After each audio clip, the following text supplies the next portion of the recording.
Good evening students, welcome to my channel Biology Classes by Neha. Today we will discuss about E. coli, Escherichia coli. Escherichia coli के कुछ topics पर मैंने पहले discuss किया था अपनी लास्ट वीडियो में, कुछ इंट्रोडक्टरी टॉपिक्स बताए थे. आज मैं उसके आगे के बारे में बात करती हूँ कि उसकी पैथोजेनेसिस क्या है, इसके बारे में हम बात करेंगे. चलिए स्टार्ट करते हैं.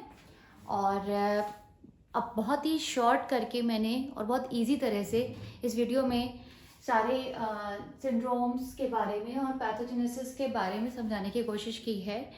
तो वीडियो को लास्ट तक देखिए तो आपको बेनिफिट मिलेगा इसका काफ़ी, और एग्ज़ाम्स में आप बहुत अच्छा मार्क्स भी गेन कर सकते हैं. बहुत कंक्लूड करने की कोशिश करी है कि इजीली आपको समझ में आए, इजी लैंग्वेज में. तो वॉच करिए इसको, वीडियो को. चलिए स्टार्ट करते हैं. Pathogenesis E coli is a invasive bacterium. तो ये एक इन्वेसिव बैक्टीरियम है. So it colonizes the human intestine and under specific conditions directly invades the intestinal mucosa or produces toxins to cause intestinal infection. तो intestine के mucosa में ये होता है, इसलिए ये इंटेस्टाइनल इन्फेक्शन कॉज करता है. और ई कोलाई से ही पता चल रहा है कि इंटेस्टाइन से रिलेटेड है, ये इंटेस्टाइन में होता है, इसलिए इसका नाम भी ई कोलाई है, कोलाई की वजह से. तो बैक्टीरिया ब्लड में भी एंटर करता है, जिससे कि ये सेप्टिसीमिया कॉज करता है, मेनिंजाइटिस करता है और कुछ अदर सिस्टमिक मैनिफेस्टेशन ये करता है.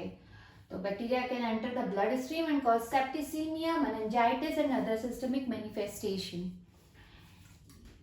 Bacteria under certain conditions directly invade urinary tract causing UTI and cause intra abdominal infections.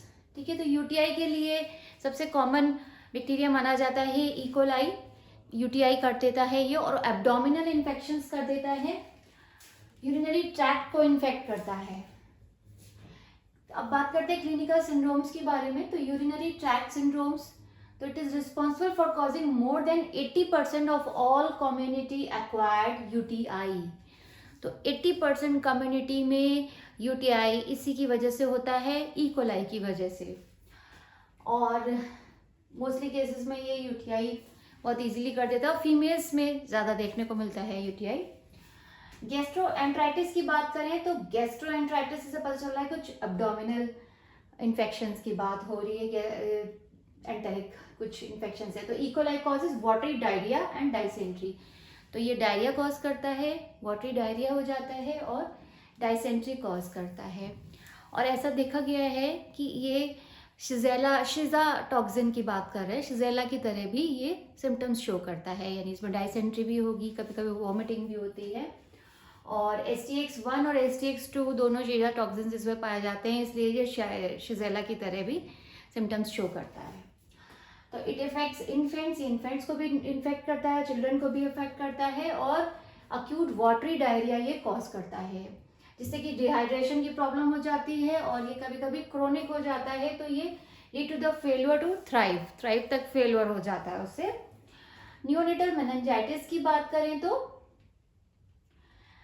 Neonatal meningitis में ये किड्स बेबीज में हो जाता है, न्यूनेट्स में हो जाता है, जिससे कि ये मेनिंजाइटिस कॉज करता है. मेनिंजाइटिस ब्रेन फीवर इसको बोलते हैं. In adults it occurs following neurological procedures. CNS हो जाता है, CNS ट्रॉमा हो जाएगा. न्यूरोसर्जिकल प्रोसीजर्स में ये इन्फेक्शन कॉज करता है. न्यूनेटल मेनिंजाइटिस में हाई मोर्टेलिटी रेट होता है, लगभग 8% तक इसमें मोर्टेलिटी रेट हो जाता है. तो अपनी वीडियो में मैंने बहुत शॉर्ट में कोशिश की है आपको समझाने की पैथोजेनेसिस के बारे में. नेक्स्ट वीडियो में मैं फिर इसके बारे में ही बात करूँगी कि इसका ट्रांसमिशन कैसे होता है और इसके कौन कौन से प्रिकॉशंस होने चाहिए, इसके बारे में मैं बात करूँगी. अगर आपको मेरी वीडियो पसंद आई तो मेरी वीडियो को लाइक कीजिए, मेरे चैनल को सब्सक्राइब कीजिए. बायोलॉजी क्लासेस बाय नेहा को बेल आइकन दबा के आप सब्सक्राइब कर सकते हैं. और आपकी कोई क्वेरी है तो आप मुझे कमेंट भी कर सकते हैं, कोई सजेशन है तो भी आप मुझे कमेंट कर सकते हैं. तो फिर मिलते हैं नेक्स्ट वीडियो में. Goodbye, take care.